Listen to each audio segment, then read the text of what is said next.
You can be productive, responsible, and successful, and still feel like something inside your life is off. That doesn't always mean you've lost your purpose. Often your actions, energy, and priorities are simply pulling in different directions. That contradiction creates friction. You say one thing matters, but repeatedly behave as if something else does. Eventually, you stop trusting yourself.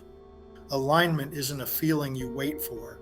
It is rebuilt by training your body, keeping your word, and eliminating one source of daily self betrayal. The resentment, unfinished decisions, and promises you keep avoiding reveal where your energy is leaking. You don't need to reinvent your life. Make one clean decision, rebuild one standard, create one daily anchor that reminds you who you choose to be.